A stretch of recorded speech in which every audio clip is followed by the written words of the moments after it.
Welcome back to Ask GC Anything. Yes, and this week we've got a packed show. We've got questions on how much kit the pros get and do they get to keep their own bikes. Also, should you upgrade your training bike? And should you get a power meter or a smart trainer? Tough choice, that one. Plenty of other questions as well. To put your questions in for next week, to leave them in the comment section down below. Use the hashtag talkback on social media. Or for your chance to win 3 months free subscription to Zwift from our mates over at Zwift, use the hashtag AskGCNTraining and get your training related questions in. Now we've got a question from Andy Rodwell. Why don't the pros have their names printed on their backs of their jerseys, making identification that bit easier for their viewing fans? Well, I'd have to agree with you. That well, because it's cycling and we don't want to make life easy for anybody, even inside the sport, do we? Some teams actually do have the names on their jerseys, don't they? But not all. Would make things a lot easier, as you rightly point out, but why not different coloured helmet covers, for example, like the Japanese Keirin racing or horse racing? Yeah, it would make life so much easier, that wouldn't it? And especially for commentators' point of view, the viewers' point of view, and everyone really. But there have been some teams that have had to play around, and Sky at some point had their nicknames or names down here, and then they've had it on their sleeve. I Am Cycling had it on their backs at some point. Yeah, but too big, didn't they? They ended up having a bit of a wrangle with the UCI over the size of the lettering and had to change it to something else. Typical UCI, isn't it? Yeah. Talking of Sky, actually, just going a little bit off track, but one of our personnel went over to the Giro and was having a word with one of the physios from Team Sky. Came back here, he said, apparently Chris Froome's got knee problems. It's like, really? I haven't heard that. Who told you that? And he said, Henry. And I said, never heard of him. Yeah, Henry Lloyd is what it said on his jacket. So, yeah, anyway. So mixing up sponsor names and rider names, oof, a little bit difficult there. What was his name? BMC? I don't know. Anyway, going back to UCI antiquated rules, they have had some weird ones over the years, haven't they? And they're always ever training. Yeah, we've got 10 examples of some weird rules coming up in this next video. One of them, believe it or not, is that you're not allowed to have a non-level saddle. No. Right, check the rest of the video out. According to the UCI, an excessively sloping saddle can improve sporting performance of the rider to an unacceptable degree and has to be limited. So, whip out those spirit levels, everyone.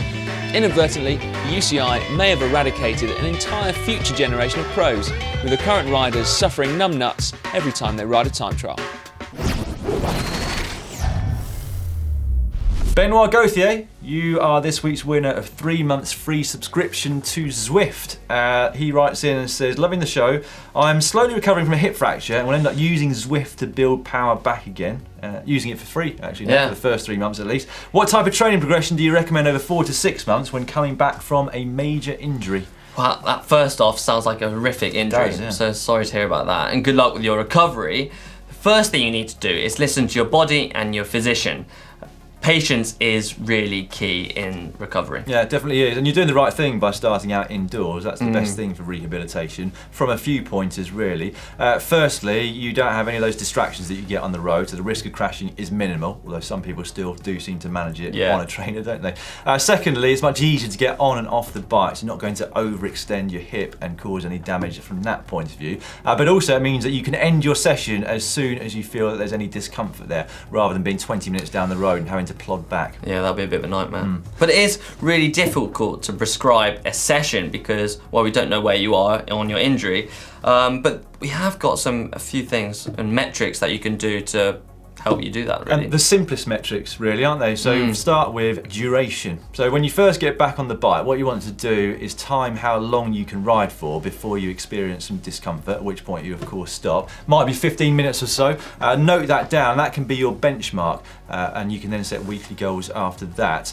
Now, it might be that in week 2, you're still only able to do 15 minutes at a time, so you can also look at the frequency of your riding. Maybe in week 1, you do 2 or 3 rides, and over the course of that first month, you can build up to 4 or 5 rides per week, even if it's just 15 minutes at a time. Yeah, and when you're doing that training, make sure you're writing down a few things like your cadence. Your cadence is really key when getting back from an injury. So note down what your cadence is when you start, and then keep noting it as you start to progress, and hopefully your cadence will get better. Yeah, and when you are back up to doing around about an hour or so at close to the cadence that you had before your injury, then you can start to do things that are a little bit more specific. You definitely, though, don't want to be doing anything that requires high torque. Any sprints or power cadence work is a bit of a no-no, because you, again, might make your injury worse. Yeah.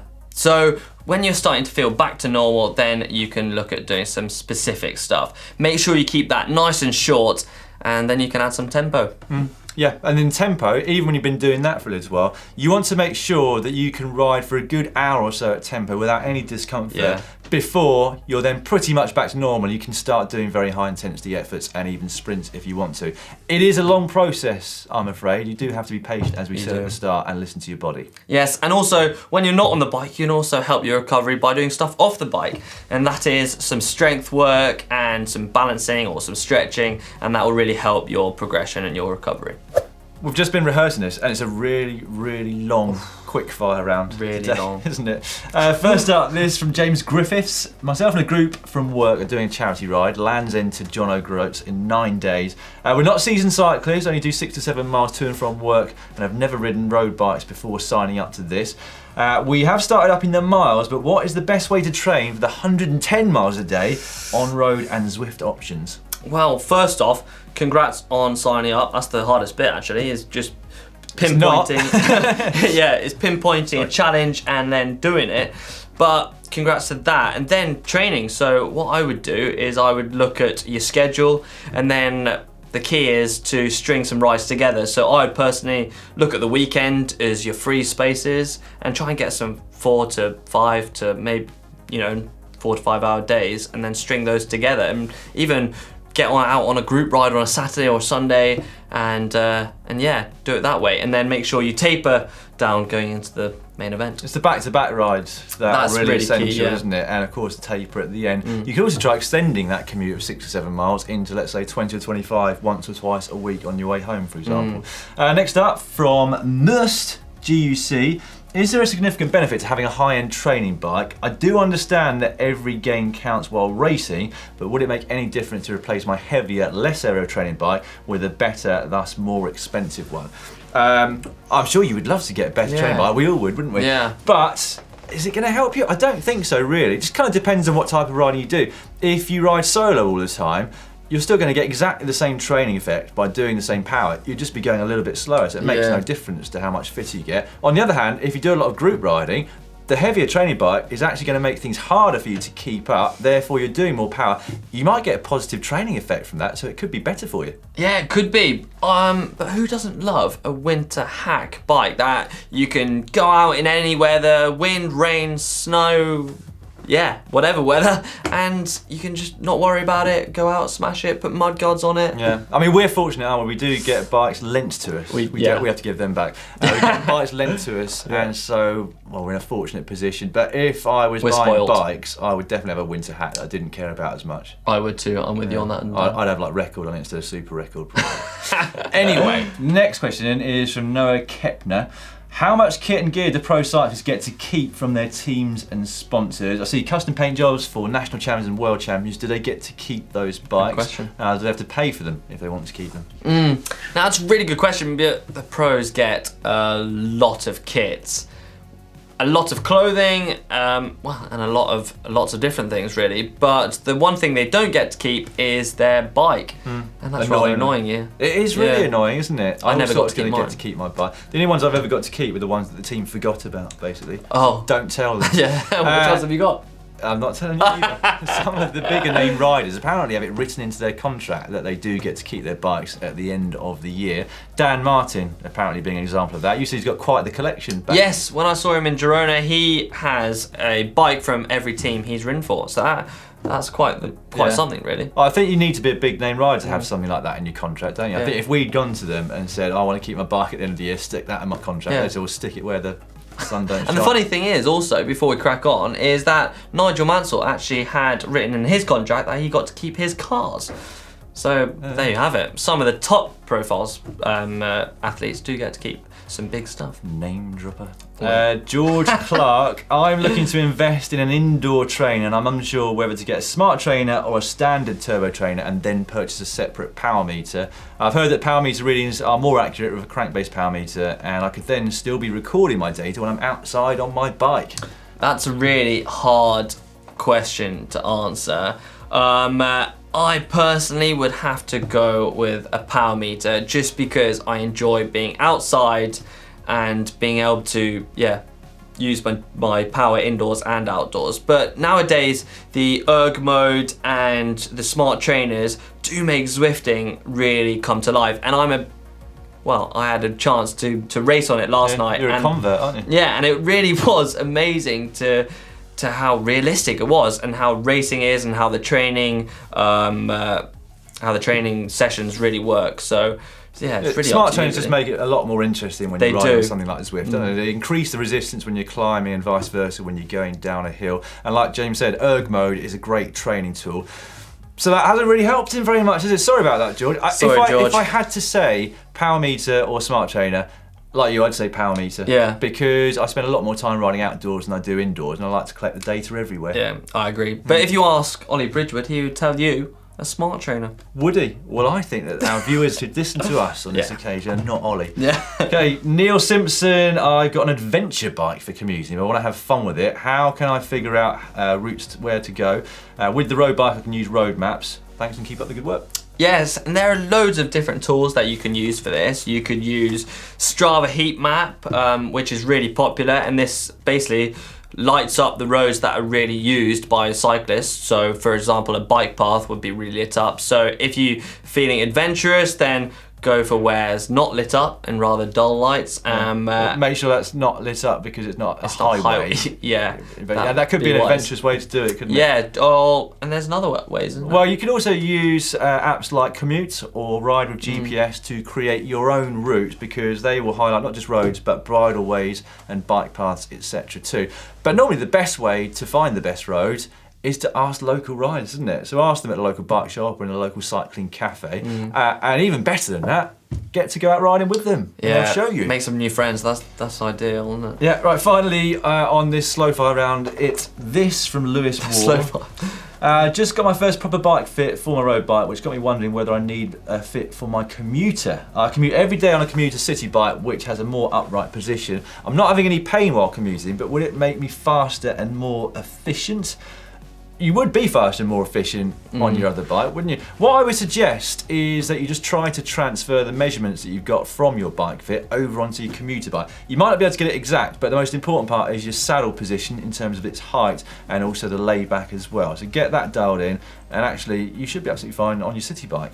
Yeah, and I would totally agree with Dan, but it also depends on what your commute's like. So if you really do want to go fast, you want to use it as training, then just use your road bike. But if you do just want to chill out and enjoy your commute, then go for the less Exactly, yeah. If you get that saddle height position right, you're unlikely to get any kind of injury. No, exactly. Got another question from Robert Repka.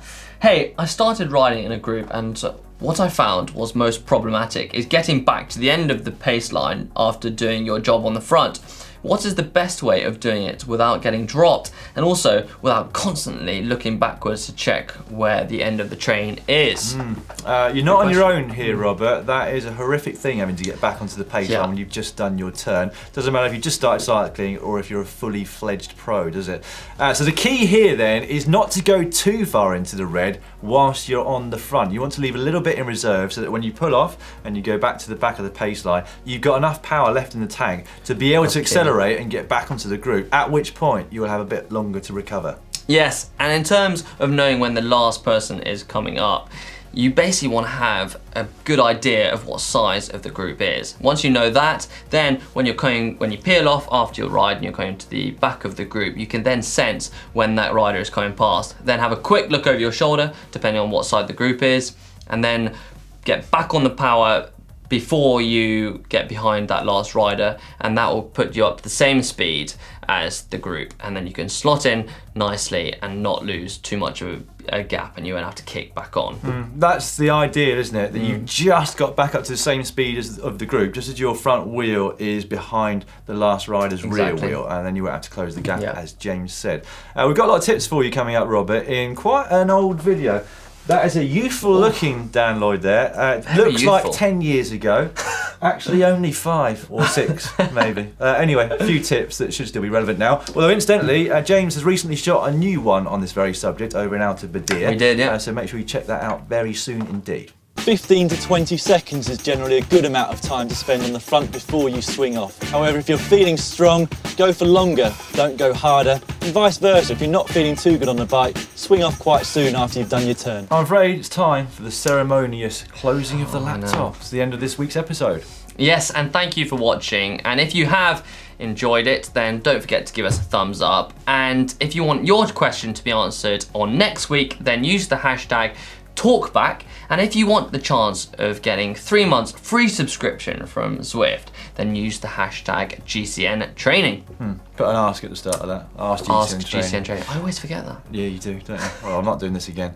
Anyway, you will be well aware that if you're watching this on the Friday, the World Championship is coming up over the weekend, the men's and women's elite road worlds. We've got a full preview where we look at the course and the riders to watch, and you can find that just down here.